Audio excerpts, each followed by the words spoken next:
Coucou. Yo, salut à tous, bienvenue dans cette toute nouvelle vidéo et aujourd'hui je vais vous parler de mes plus grosses PLS que j'ai vécues au Japon. Alors vous le savez, depuis le début de cette chaîne, j'aime bien vous parler un petit peu des anecdotes un peu croustillantes, de moments de vie que j'ai vécu pendant mes 11 années à Tokyo. Et en fait, pour vous dire, j'ai même une note en fait dans mon téléphone où j'ai pris l'habitude de noter dès qu'il m'arrive un peu un truc de ouf ou dès que je me souviens d'une ancienne histoire qui m'était arrivée. Enfin, voilà, j'ai une note dans mon téléphone avec plein d'anecdotes. Le truc c'est qu'au final, je l'avais encore jamais utilisé, donc là je me suis dit bah ça peut être la bonne occasion. Surtout que moi, au niveau des histoires what the fuck et des PLS intersidérales, on peut dire que je suis passé au niveau légende depuis un petit moment maintenant. Je vous avais même teasé d'ailleurs sur Instagram il y a de ça quelques temps, peut-être des gens s'en souviennent, une histoire avec un tremblement de terre pendant que j'étais au WC, tout ça. Bah écoutez, le jour du grand reveal est enfin arrivé. Je vous laisse donc vous préparer votre gros café des familles aujourd'hui parce que je vous présente mes plus grosses PLS au Japon. On perd pas plus de temps. C'est parti. You see the drippy, I'm fitted up. Hop in my car and the giddy up. Secure the bag, yeah, I get the bus. Et je prends juste une toute petite minute pour vous parler du sponsor de cette vidéo qui n'est autre que NordVPN. Bon, maintenant NordVPN, on ne les présente plus, c'est le VPN le plus rapide du marché, plus de 5800 serveurs à travers le monde, une connexion sur 6 appareils avec un seul compte, une application pour tablette, Smart TV, ordinateur, smartphone qui est extrêmement fluide, facile d'utilisation. Ah voilà, vous le savez, un NordVPN en matière de VPN, c'est un petit peu les boss du game. Mais ce qui est super intéressant, c'est que ces derniers temps, ils ont ajouté une nouvelle fonctionnalité à leur offre qui est un outil de protection anti-menace qui va donc améliorer votre cybersécurité. C'est-à-dire qu'à présent, NordVPN, il vous protège également contre les malwares, il bloque tous les cookies de suivi et va même bloquer les publicités pop-up automatiquement dès qu'il en détecte une. Enfin voilà, on peut dire aujourd'hui que NordVPN c'est devenu beaucoup plus qu'un VPN, mais ce qu'il y a de fou là-dedans, c'est que cet outil là, il est totalement gratuit. Et sinon à côté de ça, comme d'habitude, NordVPN vous permet de vous connecter au réseau Wi-Fi public de manière plus sécurisée grâce à son tunnel de données chiffrées et de contourner la fameuse chronologie des médias en vous connectant aux catalogues étrangers de toutes vos plateformes comme Disney+ ou Amazon Prime. Donc par exemple ici au Japon, à peine 3 mois après la sortie ciné, on a déjà les derniers Marvel. Je vous invite donc à aller checker le lien dans la description ou aller directement sur nordvpn.com/mitsu pour avoir accès à une offre exceptionnelle sur l'abonnement de 2 ans plus 1 mois gratuit. Le tout bien sûr c'est qu'ils soient remboursés pendant 30 jours. Sur ce, encore une fois, merci beaucoup à NordVPN pour leur confiance et pour nous soutenir depuis les débuts de la chaîne. Et nous, on retourne à la vidéo. Les AirPods.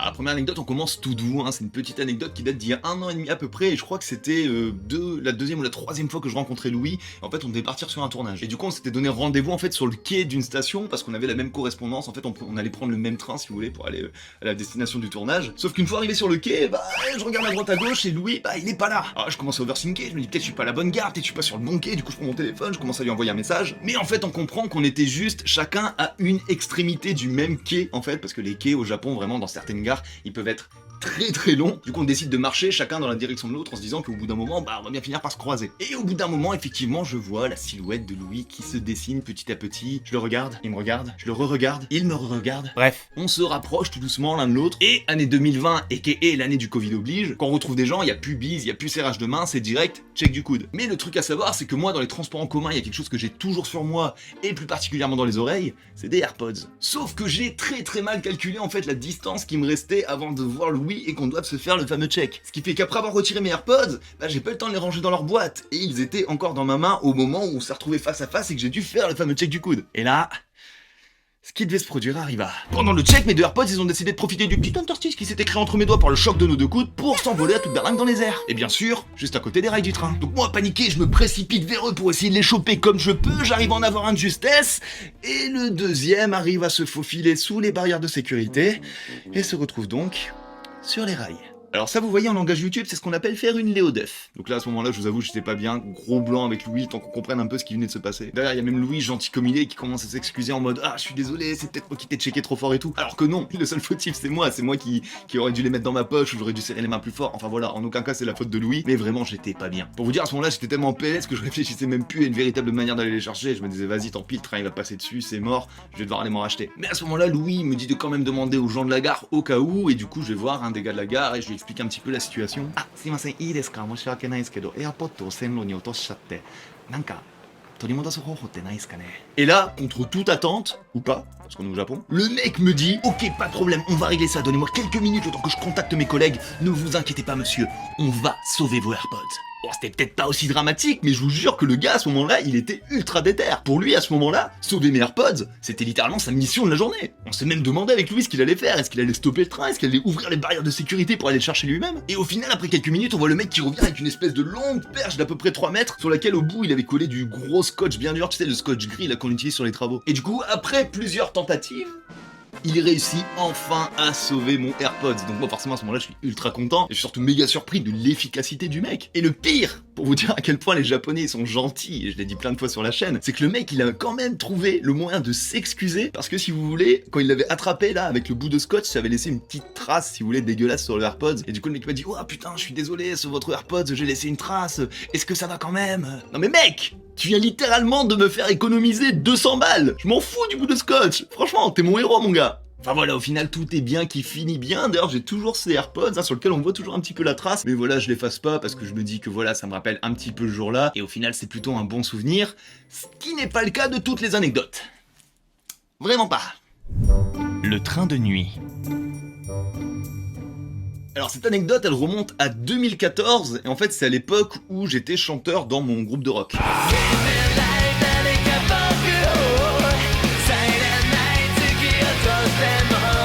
Si vous voulez, à cette époque-là, avec mon groupe, on faisait beaucoup de concerts, on en faisait à peu près un par semaine, et la plupart du temps, c'était dans des live house à Shibuya, Shinjuku, Ikebukuro. Et donc voilà, pour cette anecdote en particulier, ça s'est passé un jour où on avait un concert pour un festival à Shibuya. Mais avant tout, il faut que je vous donne quelques petites infos pour que vous compreniez bien le contexte un peu de l'histoire, et surtout que vous compreniez bien à quel point je me suis retrouvé dans la merde ce jour-là. Alors la première chose, c'est que à ce moment-là, j'habitais assez loin de Shibuya. J'habitais dans un endroit qui s'appelle Higashikurume, et pour vous dire, c'est tellement loin que après quelques stations, on n'est même plus à Tokyo, on est à Saitama. Et ensuite, autre chose très importante, je prenais jamais mon portefeuille en fait quand j'allais à des concerts, parce que j'avais juste trop peur de le perdre en fait. Parce qu'il faut savoir que dans les festivals comme ça, quand il y a plein de groupes qui viennent jouer dans les live races et tout, souvent il n'y a pas beaucoup de place, du coup les affaires elles s'entassent et tout. Et voilà, moi j'avais une peur bleue en fait de perdre mon portefeuille, ce qui fait que je prenais seulement ma Suica. Vous savez, c'est la carte avec laquelle on peut payer le train, etc. Et du coup voilà, je mettais juste suffisamment d'argent en fait pour pouvoir prendre le train et pour pouvoir m'acheter quelques trucs dans le combini si j'en avais besoin. Et aussi dernière chose, qui dit concert dit matos. Et faut savoir que moi quand j'allais faire mes concerts, j'avais déjà ma grosse guitare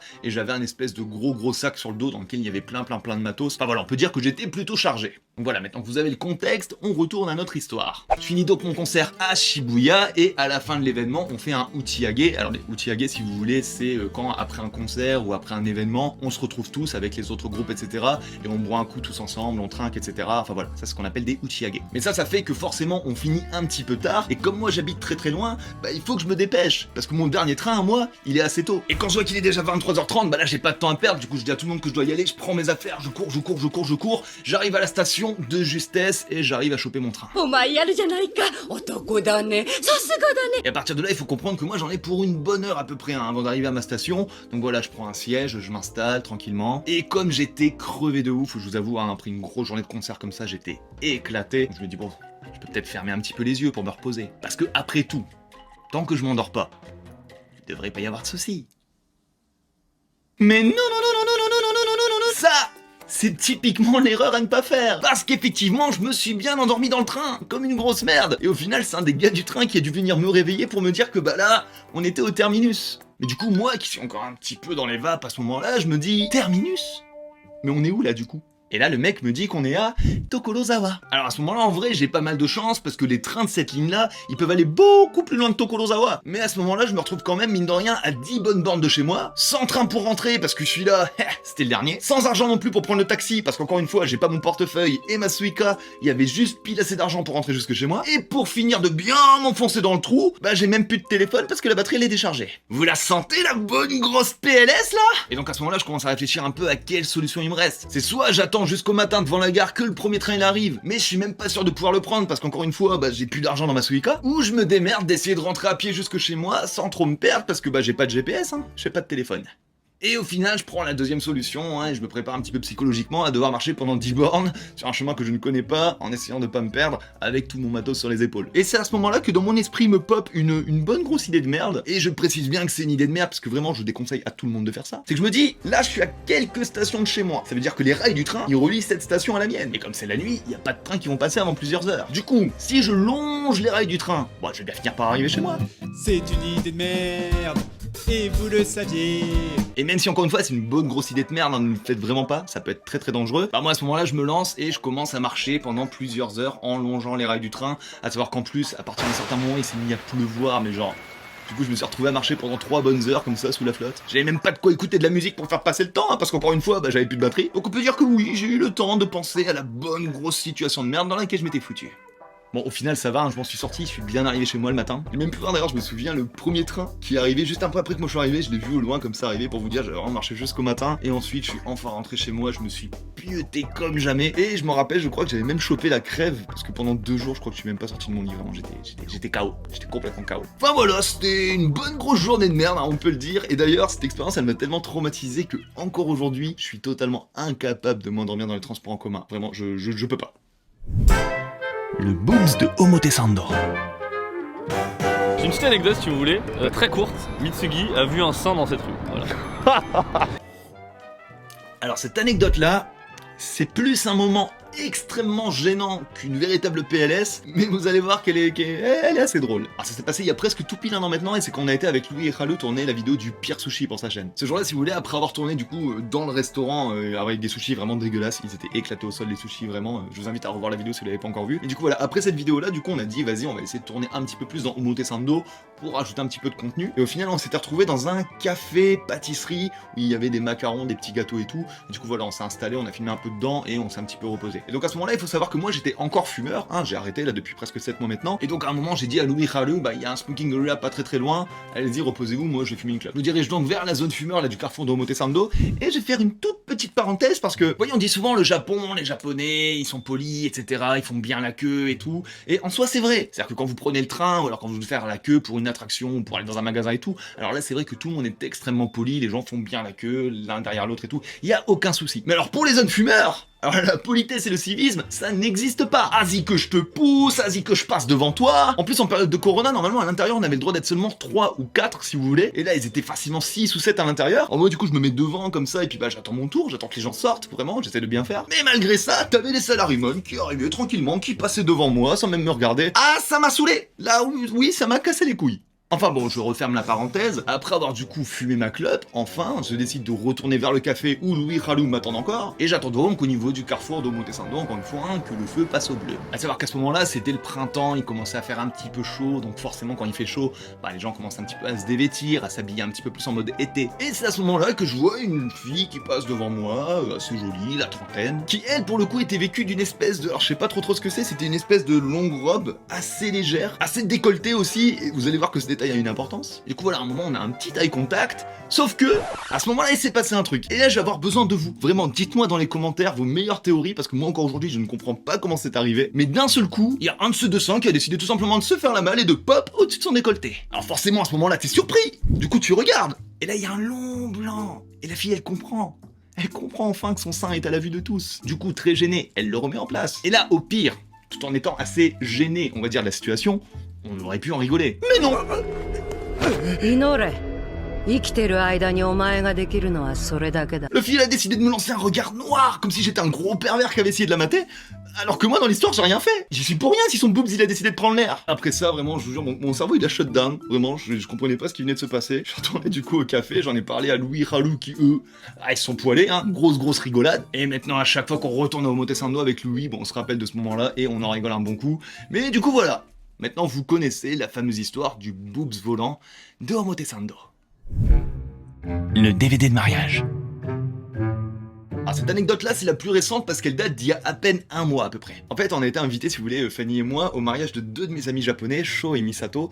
Et en fait en plus de nous inviter, ils m'ont demandé en fait de faire en fait leur film de mariage. Vous savez c'est les films qui passent pendant la cérémonie etc. Et donc ils m'ont envoyé plein de photos de eux quand ils étaient bébés, quand ils étaient au collège, au lycée, enfin vraiment toute leur évolution jusqu'au jour de leur mariage. Donc forcément bah moi ça me faisait super plaisir parce que c'est un honneur un peu hein, qui me demande ça à moi. Et du coup voilà je me suis buté, j'ai essayé de leur faire le meilleur film de mariage possible. Et donc pourquoi je vous parle de ça? C'est parce qu'encore une fois, le Japon a beau être en apparence hein, le pays de la technologie, bah, y a pas mal de choses sur lesquelles ils sont encore pas mal en retard sur leur temps quand même. Ce qui fait que mes amis m'ont expliqué que pour pouvoir diffuser du coup le jour du mariage la fameuse vidéo, bah il fallait absolument que je la grave sur un DVD. Genre ils avaient rien sur place pour diffuser ça à partir d'une clé USB ou genre je leur envoie le fichier ou quoi. Non, ça ne marche pas. Il faut absolument un DVD. Enfin bon, je me dis que moi dans tous les cas, j'ai un lecteur graveur de DVD qui fonctionne. Je m'en sers une fois tous les je sais pas combien d'années, mais voilà, j'en ai un. Donc je ne m'inquiète pas trop, hein, je pars juste acheter des DVD à graver. Et le matin, avant le mariage, je branche donc le graveur de DVD à mon ordinateur.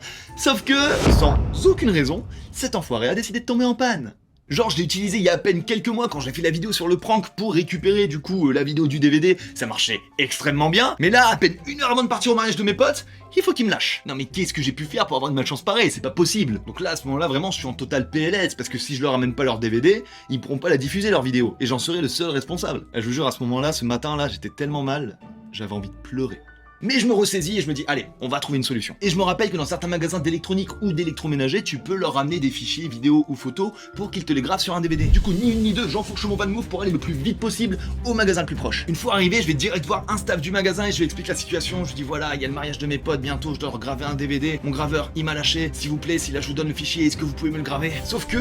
bah la dame sur qui je tombe, elle m'explique que oui, ça existe bien, mais ça c'est un service en ligne, et qu'en fait il faut leur envoyer le fichier pour que eux ils le gravent, et le temps que le DVD il arrive en magasin, ça peut prendre 2-3 jours. Sauf que moi, j'ai pas 3 jours, il me le faut tout de suite. Ah là, à ce moment-là, je vous jure, je suis pas bien, vraiment, je commence à désespérer totalement, et je me dis, au pire, bon, je suis dans un magasin d'électronique, ils doivent en vendre un. Le truc c'est que comme moi c'est un Mac, il y en a plein qui fonctionnent pas avec les Mac et tout, du coup vraiment je suis en mode putain, je sais même pas lequel acheter, si j'en achète un qui marche pas, comment je vais faire? Et juste à ce moment-là, vraiment, quand je suis au plus bas, je suis désespéré, je sens une lumière qui s'approche, et il y a une autre staff qui vient me voir. Et avec une toute petite voix, elle me dit: si vous voulez, on peut essayer de tester le graveur de DVD sur votre ordinateur pour voir s'il fonctionne avant que vous l'achetiez. Donc là, je suis grave surpris. Serait-ce un ange qu'on a envoyé pour me sauver? Et donc là, elle m'accompagne un petit peu dans le magasin jusqu'au rayon des graveurs et elle commence à checker un petit peu quel graveur correspond à mon modèle d'ordinateur. Et avant même que je l'achète, elle arrive, elle ouvre la boîte comme ça, elle le sort et elle m'installe sur un petit banc en plein milieu du magasin en me disant: bon alors normalement j'ai pas le droit de faire ça, mais j'ai bien compris votre problème et je sais que vous êtes pressé, donc allez-y, essayez de graver votre DVD avec. Et donc là, choqué par la gentillesse de cette fille, vraiment, bah, je me retrouve en plein milieu du magasin, sur un petit banc, avec mon ordinateur et le graveur de DVD juste à côté, accroupi comme ça, en train d'essayer de graver un DVD. C'est incroyable. Le Japon, plus beau pays du monde, vraiment.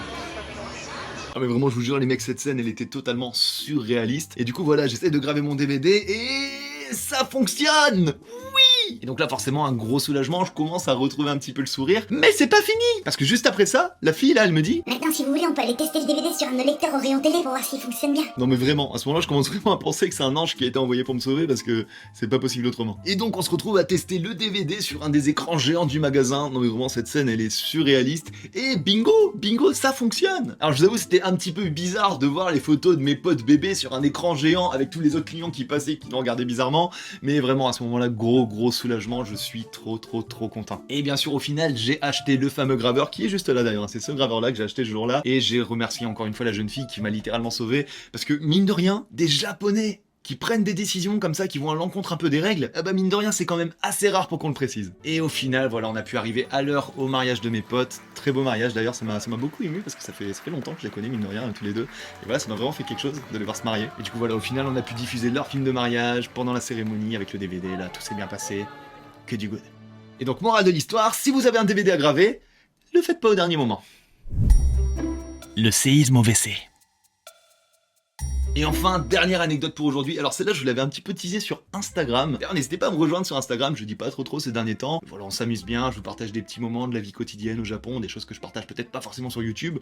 Donc voilà, allez-y. Et donc pour en revenir à l'anecdote, alors celle-ci, elle date d'il y a 3-4 ans à peu près. Et en fait, j'habitais avec mon ex-copine de l'époque dans un appartement dans le centre de Shibuya. Et le point important de cette histoire, hein, qui est totalement nécessaire pour la comprendre, c'est que mon ex-copine, là dans le salon, elle avait fait un setup de bureau qui était, comment dire, un petit peu spécial. C'est-à-dire que si vous voulez, il y avait son bureau, sur lequel il y avait son ordinateur, et des deux côtés de l'ordinateur, on avait mis des briques, mais genre des vraies briques de chantier, sur lesquelles elle avait posé tout simplement sa télé. Autant vous dire qu'au niveau stabilité, c'était pas ouf. Et malgré le fait que je lui ai dit plusieurs fois que bah c'était assez dangereux, elle me disait mais non, t'inquiète, ça passe. Ah bon? Parce que moi je la voyais bien la télé qui tanguait à chaque fois qu'elle s'installait à son bureau. Mais elle voulait pas m'écouter, elle voulait pas non plus que je le change par moi-même, parce que j'avais essayé de trouver des solutions. Donc voilà, au bout d'un moment, bah j'ai tout simplement abandonné. Sauf que voilà, un jour où elle était partie au travail, je me retrouve donc seul à la maison, je me réveille le matin, tranquille, je me fais mon petit café des familles, et je décide d'aller aux toilettes pour faire ma commission du matin. Et c'est juste au moment où je suis tranquillement assis sur le trône et que je commence à...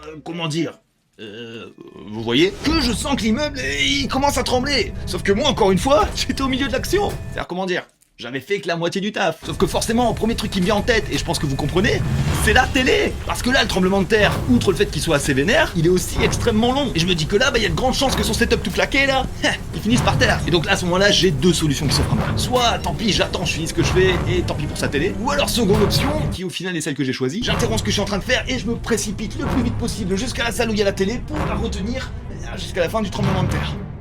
Et là, je vous promets, je suis bien content que personne n'ait jamais vu cette scène, parce qu'elle était d'un ridicule. Juste imaginez-moi avec le pantalon encore baissé en train d'essayer de courir le plus vite possible dans la maison pour au final arriver dans le salon le cul à l'air avec une télé comme ça. Mais vraiment c'était n'importe quoi. Bon au final ça a été, la télé elle s'en est sortie, moi j'ai pu retourner aux toilettes pour finir ce que j'avais à faire. Mais depuis ce jour-là, vous voyez, je me suis refait plein de fois le film dans la tête. Et je me dis, imagine le tremblement de terre, il aurait été un petit peu plus vénère et genre, je sais pas, l'immeuble il se serait écroulé ou alors la télé elle me serait tombée dessus. Ah bah j'aurais bien eu les boules que la dernière image qu'on ait de moi, c'est moi le cul à l'air comme un débile sous une télé, tu vois. Oh, je pense que là j'aurais bien mérité au moins un Darwin Award.